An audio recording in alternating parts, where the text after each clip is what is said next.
So welcome everybody to this LGBT plus History Month event at the University of York.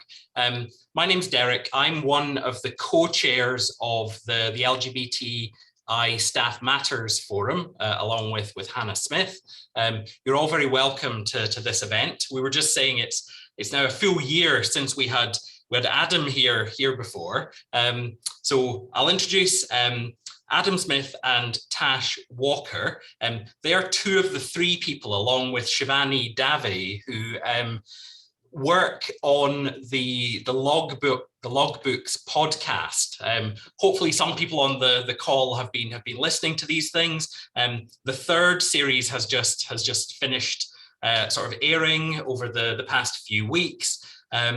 If you don't know, Adam will probably tell us a bit more about it over the next few minutes, what the logbooks are. So I won't say too much about that.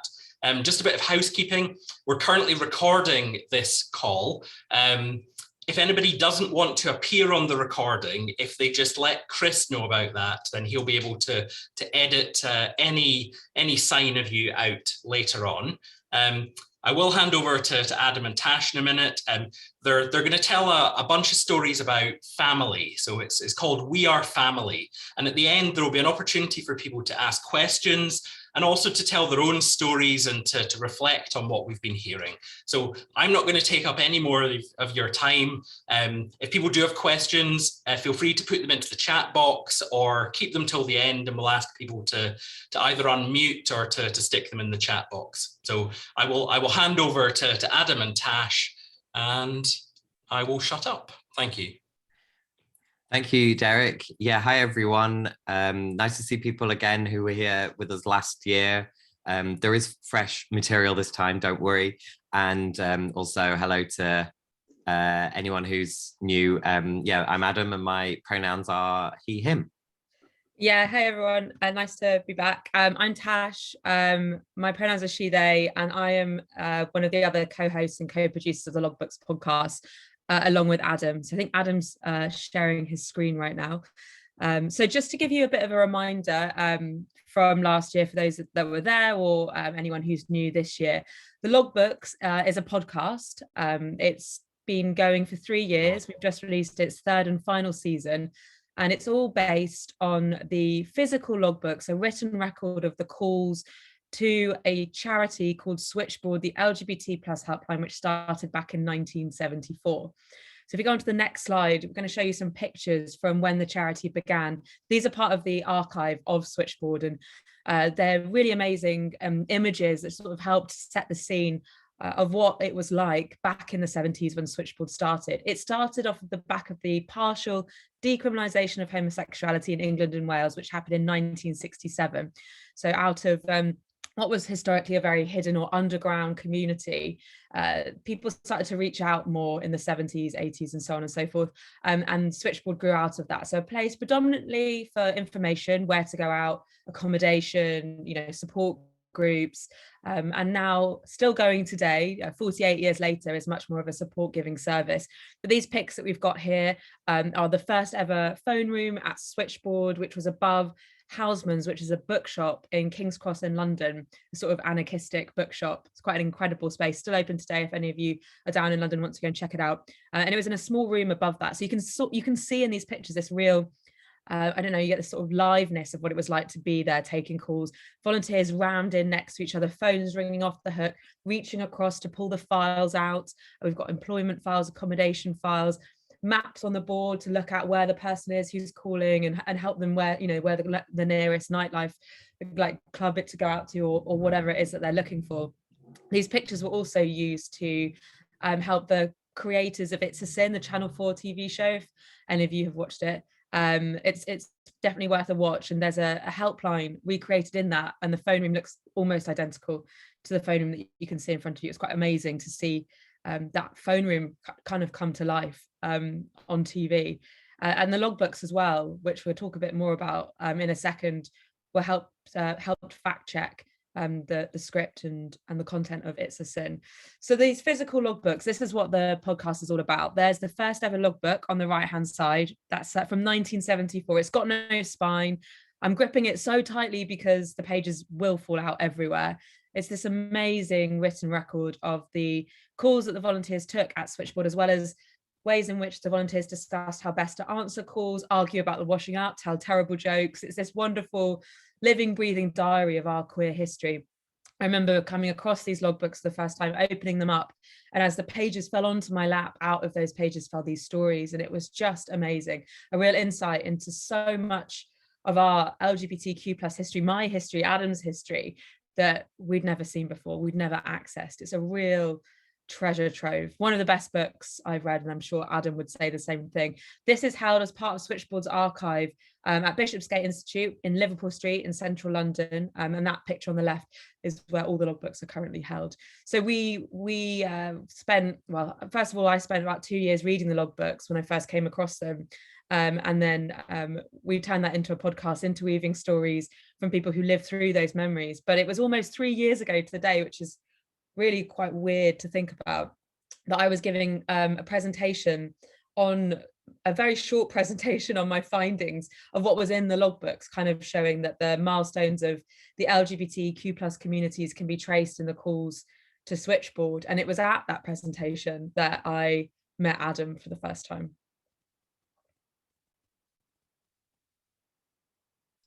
Yes, hello. And yeah, so I was just at this presentation that Tash was giving about the logbooks, and clearly she was only able to scratch the surface, just like how we're only going to be able to scratch the surface today in this talk. But you can tell from the picture there on the left just how many logbooks there are and how many stories they contain. And I went up to Tash at the end of that talk and just said, you know, can we be friends and can we make a podcast about this? And so that's what we did. We set about finding or recruiting Shiv to be the third member of the team, and then set about creating this podcast, really. And that's what we've done over the past 3 years. And really thinking about, those of you who were with us last year will remember that we covered lots of different topics, nightlife, police persecution, child custody issues, and other legal rights issues. And actually, there are so many different stories, every aspect that you can, every aspect of life that you can imagine, really. And so today what we thought we'd do is riff on this theme of we are family, and pull out the stories that are specifically around the idea of family. And we think that there's something unique in how LGBTQI plus people experience family and build family, actually. There's something unique to how we do it, that is quite broad and diverse and mixed compared to of how a lot of people think of family. So that's why we think it's really quite important to highlight that particular theme today, really. So if we jump into some of the stories, let's go with this first one from 98, Tash. Yeah, I think so. Yeah, so this is from 1998, and it's actually not about a phone call, although Switchboard did receive lots of phone calls on this particular theme that Tash will talk about in a minute. This is actually a message from a volunteer asking other volunteers. It says, "One last message from me. I don't usually write in here at all. A lesbian friend of mine is trying to become pregnant and is looking for gay men who would like to be donors with minimal involvement. If there is anyone out there who's interested and willing, could you ring me? And I'll tell you more and put you in touch. Thanks."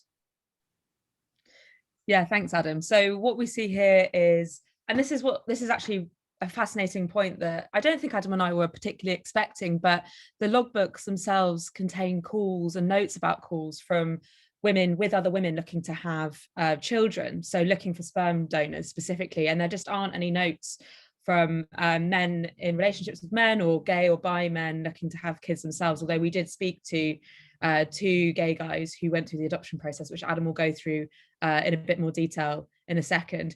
But yeah, what we saw was so many women in relationships with women or lesbians or bi women reaching out to try and find sperm, specifically sperm, but also trying to work out as they're doing this, because it's all a particular, it's a rather new area in the 90s, something that we're consistently battling with within the LGBTQI plus community still today. And on that note, lots of the points that we'll be talking about today are things that have a real direct parallel and relationship to what's happening within the queer communities today. So it's always something that we try to do whilst we're looking back, is to look forward and see what has changed, and more interestingly, what hasn't.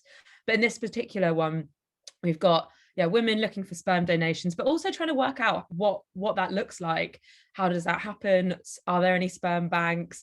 What are the legal implications around this? Do you want to have the man who's donating the sperm to be the father or to not? Or is it just going to be you and your same-sex partner, with the two women having the child? And also, what wider impact is that going to have on the child? How are they going to be perceived, when they're in school, and so on and so forth? And we spoke to lots of people who were going through this process, as well as children who were the product of same-sex parents.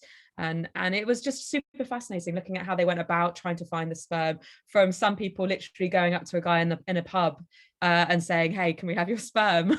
All the way through to putting adverts in different papers. I know Adam maybe will share one of his favorite adverts that we heard about. But it's a really fascinating thing, and so much in relation to this can be drawn in parallel to what's going on today, which is still a really big push for equality when it comes to LGBTQI plus healthcare, when it comes to fertility treatment. Not only women and gay men, but also trans people too, and looking at what families look like today and how that operates. And so much is still restricted. If you look at the comparatives of same-sex couples trying to access IVF on the NHS versus heterosexual couples, and how you're supposed to prove certain things. If a child is conceived through IUI at the moment, unless the same-sex couple are married, then they won't both be on the birth certificate. So it's a real topical thing. But what we're seeing here back in the 90s is the beginning, the emerging of these conversations. And it's just absolutely fascinating to look back and see this sort of grassroots scrabbling around for sperm sort of happening across the logbooks. But maybe, Adam, you could share that wonderful advert and then talk more about the adoption process. Yeah, my favorite story on this from the podcast is a woman called Sally, who with her female partner was looking for some sperm in the mid to late 90s.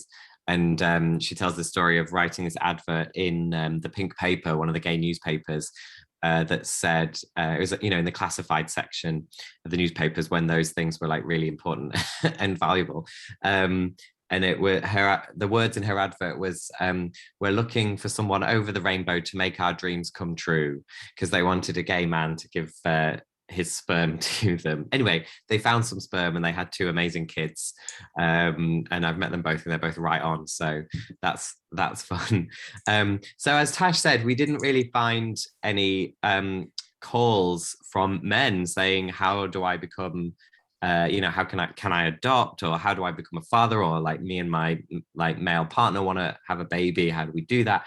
The calls on this were really from women, but what we knew that it was, obviously that there were men at the time who were adopting and or trying to adopt, and the legal policy situation was changing.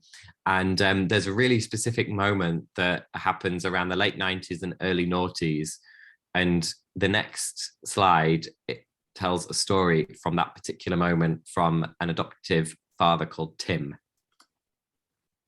Two social workers came up in the car on a Friday afternoon. I think really they had no intention of taking this seriously at all. They mainly just wanted to see a gay couple and see what was going on, have a look at our bathroom furnishings.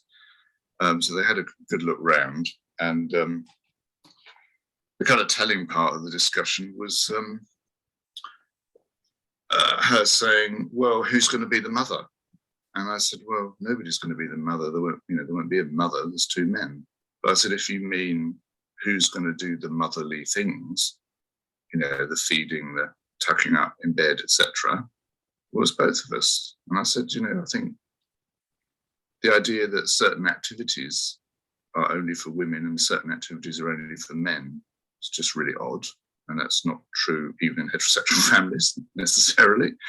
And that we can both be mothers and do go do mothering. I wanted to shake them. I thought it was idiotic because I thought, well, okay, they're probably busy people and they have at least bothered to come, although probably on expenses and as a way of getting out of the office. But all that journey up in the car of 2 hours, they hadn't talked about this between the two of them, and that they were so uneducated about parenting that it hadn't occurred to them that those kind of roles could be done by different genders. So that's Tim, and it's quite a shocking, difficult story to listen to, even though it's only something that happened 20 years ago. And in some ways, you know, for some people, it might still be happening like that in the UK today. I know that the adoption system has changed and broadened massively and become much more inclusive in its language and how it works with people. But obviously those attitudes are still around today among some people. And we wanted to sort of share that story just to highlight that particular moment in the late 90s and early noughties when the policy was shifting. So there was a government policy that shifted in 1994, which allowed, it didn't explicitly support gay couples adopting. What it did was just broaden the scope of who could adopt, really because there was a problem of too many children that needed adopting versus too few people that were looking to adopt them. So it wasn't an issue of, it wasn't really forged through equality, really. It was something else, and it gave councils a bit more flexibility about who could adopt. And so we know that there were a fair few men who, not that many, but some men who adopted, some gay men who were in couples, and they adopted children, but they adopted them as single fathers, because it was sort of too risky to adopt as a couple, and because it would have been obvious then that they were gay. Whereas if they just didn't mention their sexuality and they were a single father who was adopting, then that was slightly more possible. But it was still like tiny numbers. But by the late 90s, a few councils, including Southwark in London, had started to explicitly try to target gay parents, would-be gay parents, by placing adverts on buses and things like that.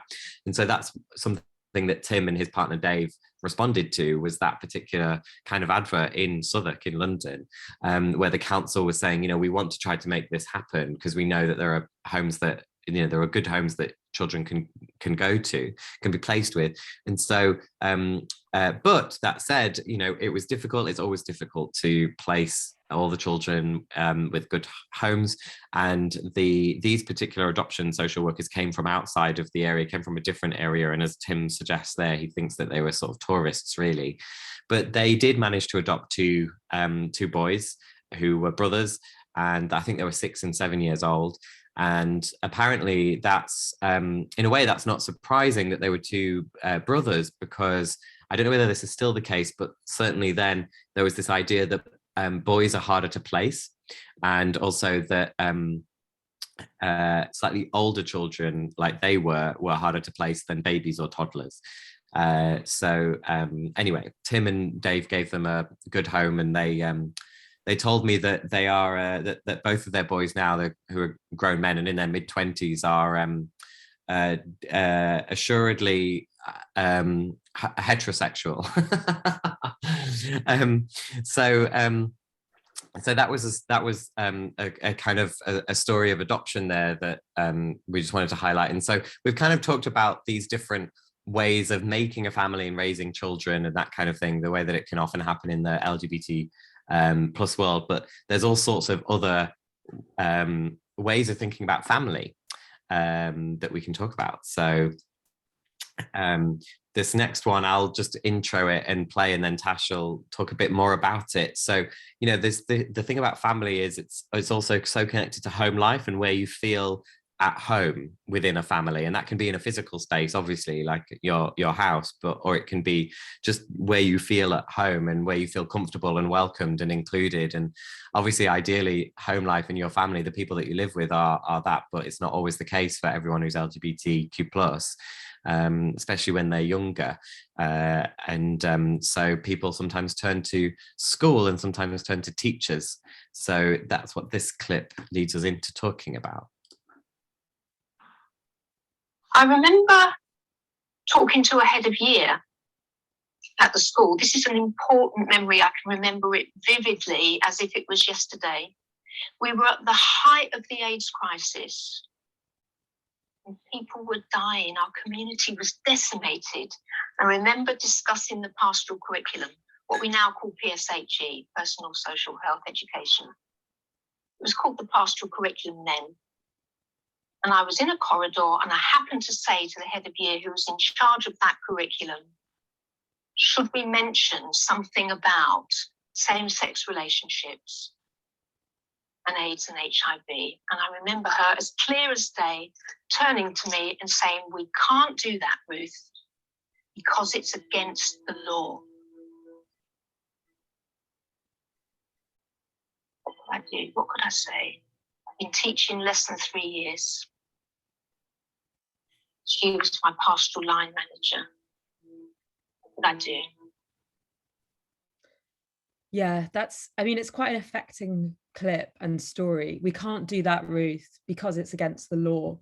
The law that Ruth's talking about is Section 28, a law that came in 1988 and stayed in place until 2003.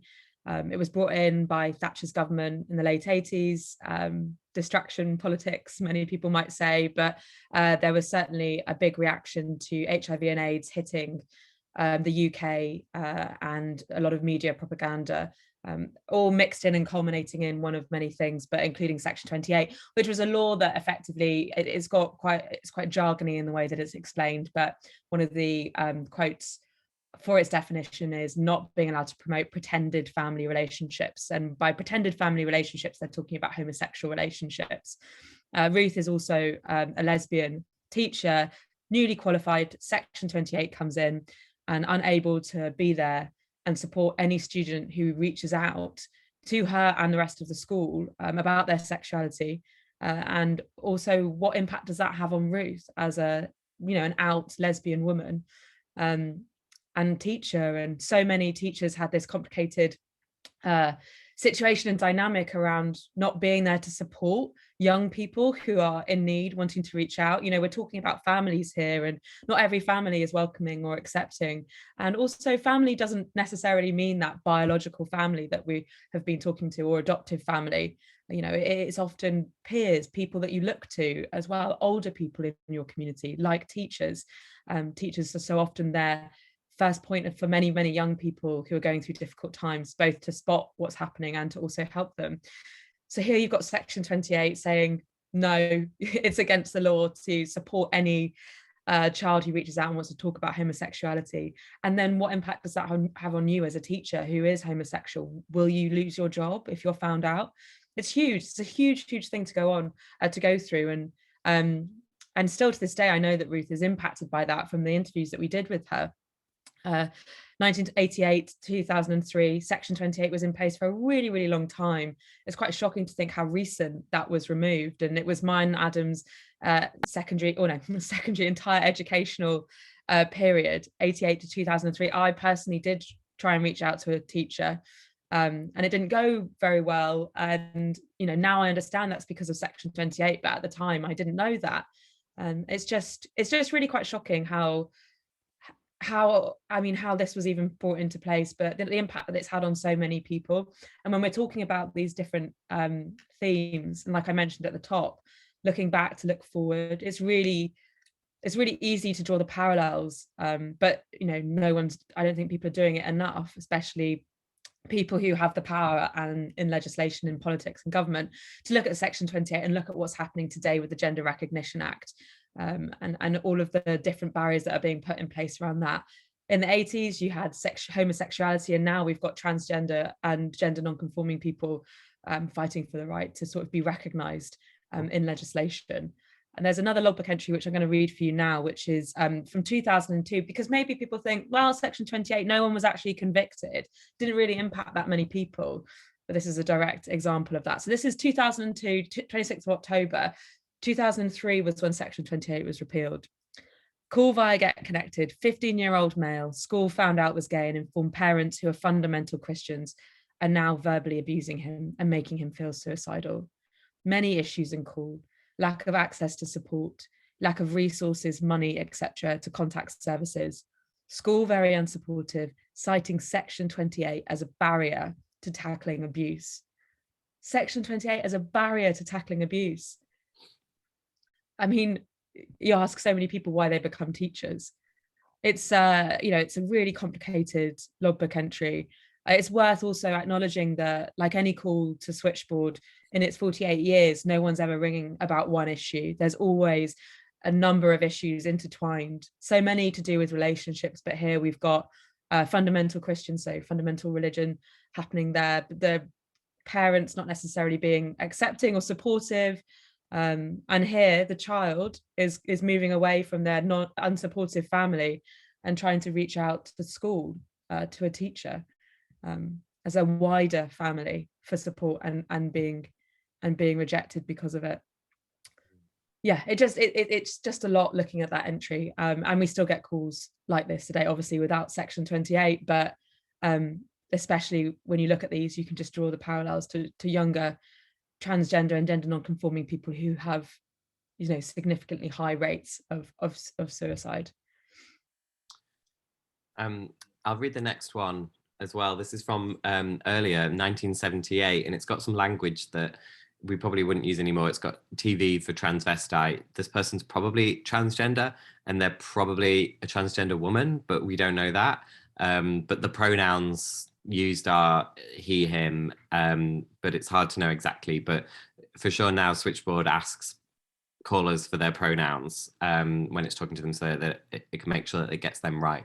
So 11th of June 1978 had a call from a 19-year-old TV who was had been thrown out of home this evening by his parents, who had just discovered.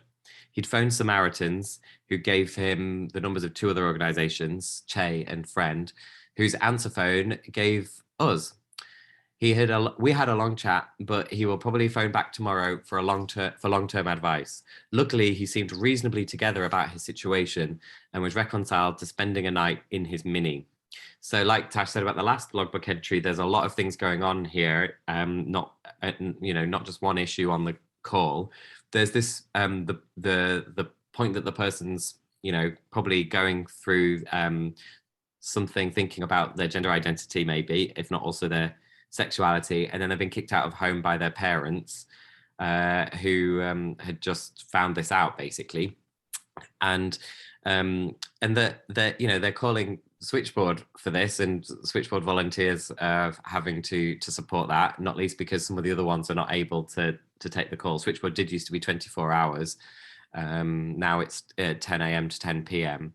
And it's interesting to think about the pronouns again in this one, just because we assume it's a trans woman, we don't really know. But there's another logbook entry that we found where the volunteer is really working out what the pronouns of the caller is, and you can see that as they're writing the logbook entry. It starts with one set of pronouns, and then it goes through speaking about or writing about the same person. It uses then gender neutral pronouns, they, them, and then by the end of the logbook entry, it's using the other side of the opposite pronouns to what it started with. So it's kind of like the volunteer working that out, and that's obviously something that we've all been doing as a community, and hopefully wider society as well, over the past few years, is having that sensitivity around pronouns and getting more and more comfortable with just asking people what their pronouns are, or getting more and more comfortable saying them, or also understanding if a person doesn't want to share their pronouns, and just using gender neutral ones about people.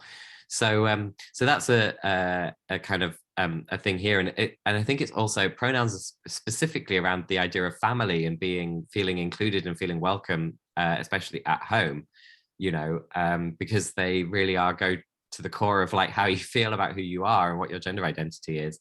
And then there's this homelessness point here that's going on. This person is obviously unable to stay at home that night, and so, as it says here, they've reconciled to spending a night in their Mini. Obviously, it's really good that they've got a car, and that they can do that. But it's something that we've only really all been able to sort of or willing to address. I mean, maybe the homeless charities have been addressing this for some time now, but it's this idea of hidden homeless, that actually not all of the homeless people are rough sleepers, which is the kind of the thing that we tend to think of when we think of homeless people. Actually, there's lots of people who are couch surfing at friends or sleeping in their car. So this is a problem that I think we're only just now starting to get to grips with in talking about this idea of hidden homelessness. And then also the fact that specifically LGBTQ plus people are much more likely than the average person to actually experience homelessness in their life. And so this is a call from 1978, but absolutely this is an issue and a problem that's still very much with us today. Yeah, and just to really draw a parallel, I can remember a call exactly like this taken in lockdown from a young trans person who'd called Switchboard because they had come out to their parents in lockdown because they couldn't deal with being misgendered every day anymore, and the parents kicked them out in lockdown. So it's always quite, I don't know, it always gives me, and I know Adam, pause for thought when you're looking back at something from 1978 in 2022, and you look back and you think about how difficult it must have been for that person 48 years ago or whatever, and then think about how it's still happening today. So, you know, what can we learn from the past and what can we push collectively for the future? So we've spoken a lot about families, different kinds of families, different support networks outside of your immediate family. And Finn was someone that Adam and I interviewed for season 3, who had called Finn's a trans masculine person who called Switchboard when they were at school in the late 90s, early noughties. And it was amazing that Switchboard was there to support them, and they speak really in such a lovely way about that experience. But they now work for an organisation today called Gendered Intelligence, and they do a lot of community and youth work as part of that charity. And Finn has this beautiful way of talking about family, where it's a wider collective family that they have supported through their work with younger trans and gender non-conforming individuals, and how they are also their family. So if we play that clip.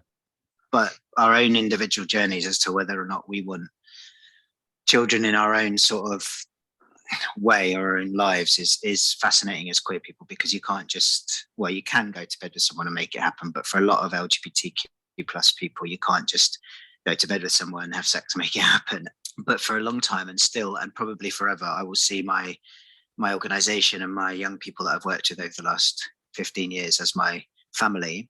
And, you know, I have worked with hundreds, maybe more, thousands of children over the last 15 years. And I have loved every single one of them and still do. And I say that really confidently and really clearly because of the meaning of love that for me is not about romantic love. And I don't even know if that exists, but it's about real love. And I think Bell Hooks talks about it as respect, commitment, responsibility, listening, kindness. Sorry that the clip finishes abruptly there. That was the full list of components that Finn, through Bell Hooks, was putting forward, components of love. And I guess family. And I think it's just something that, as Finn says, sort of towards the beginning of that clip, that is kind of unique or is experienced in unique ways to the LGBTQ plus community, really. You know, this idea of having to think of family in a different way and think about love in different ways. And some people call it chosen family, or some people call it logical family as opposed to biological family.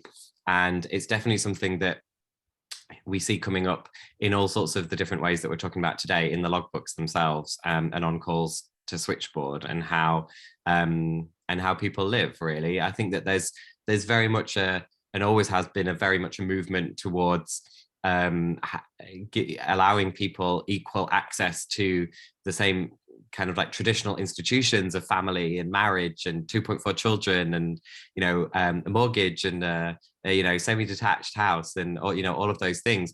And that's great and that's important, but there's also a broader, wider experience of family from our community, I think, and that's well, hopefully we're giving you that impression, but it's definitely something that we noticed in the logbooks, and that's why it's its own theme, really. Yeah, just a great story there from Finn. We've got this next one, Tash, if I'll read it and then you can respond to it. So some mixed messages in this one, but we're sort of moving in a more positive direction as well still. So a woman rang to share with Switchboard the fact that she'd come out to her strong Irish Catholic family, and they'd been fantastic. Her mum hugged her and said, "I love you." Her dad kissed her. Her brother said it was fine. And her sister said, "You never look like one." Yeah, it's such a good entry. So what's going on in that family? Yeah, as volunteers at Switchboard, it's an anonymous, often confidential service, and at the end of the day, a volunteer can put the phone down and never knows what happens next to the caller. Are they okay? Did it work out? But occasionally in the logbooks, you see people contact Switchboard and talk about what happened, like in this entry here, and it's really nice to see that sort of feedback from the callers. And yeah, we've got a great reaction in this strong Irish Catholic family.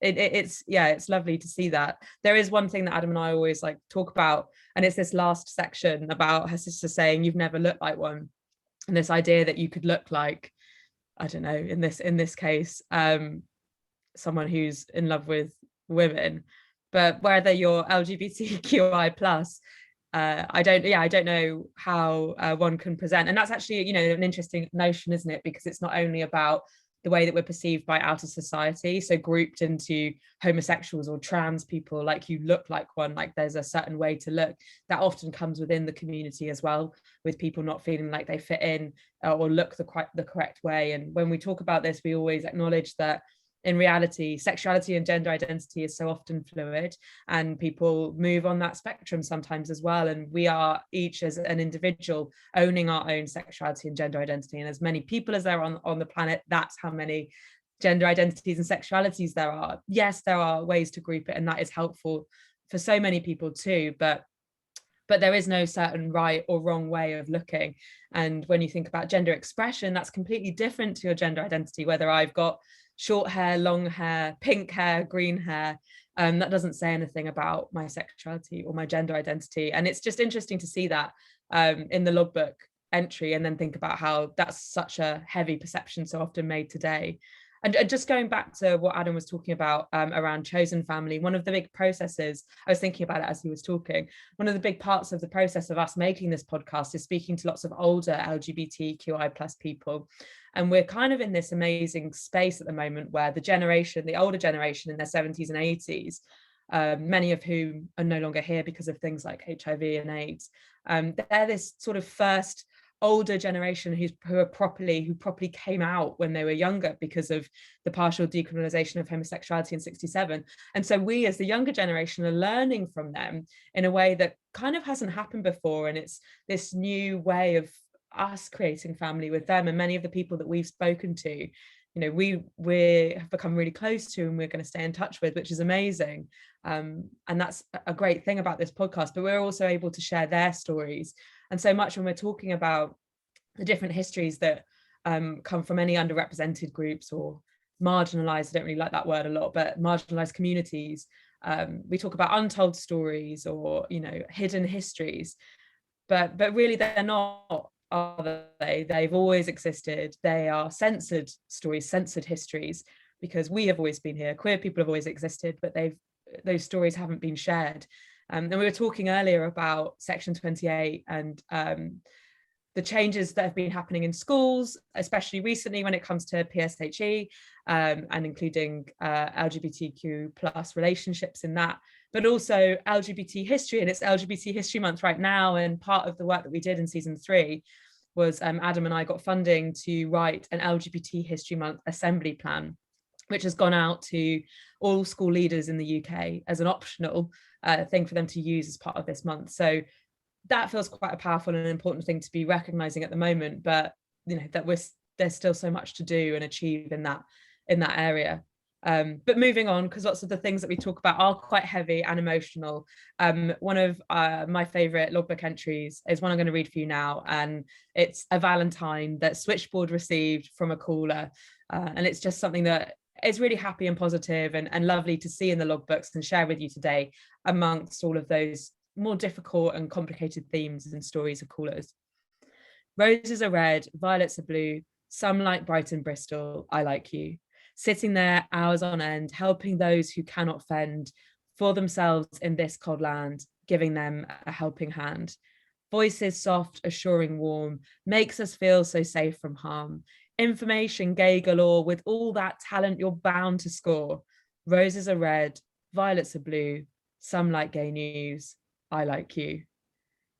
I'm going to pass over to Adam for one of his fave bits from the logbooks as well. Well, I just also like the fact that this is kind of like messing up the idea of a standard romantic Valentine, you know, which is this like sort of, you know, heteropatriarchal tradition, because it's like a Valentine from one person to a helpline, which is cute. Yeah, we might have played this clip last year, but it's just a nice point to end on before we go to questions. It's a little sing along.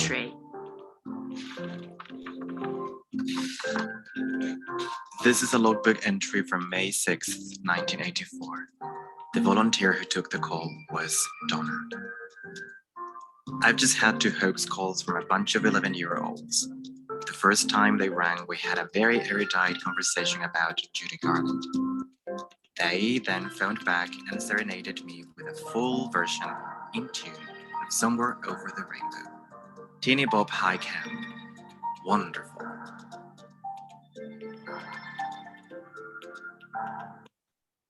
So there we go. Thank you very much for listening.